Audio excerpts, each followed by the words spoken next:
আসসালামু আলাইকুম সুপ্রিয় দর্শক মণ্ডলী। আমরা আসছি আমাদের ভেন্ডির জমিতে জৈব মালচিং ব্যবহার করার জন্য।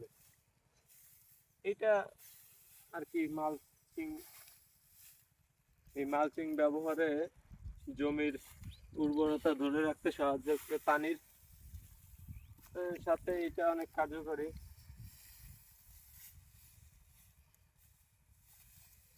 এটা মালচিং দেওয়ার জন্য ফিল্ম কিনতে পাওয়া যায়, মালচিং ফিল্ম, কিন্তু এইখানে পর্যাপ্ত পরিমাণের ঘাস পাতা থাকার কারণে আমরা আর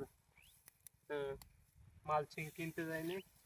মালচিং পেপার আমরা আমাদের জৈব মালচিং ব্যবহার করতেছি।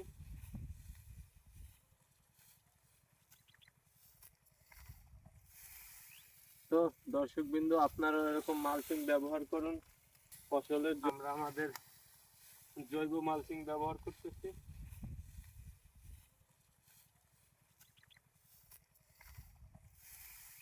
তো দর্শকবৃন্দ, আপনারা এরকম মালচিং ব্যবহার করুন ফসলের জমি ফলন বাড়ান।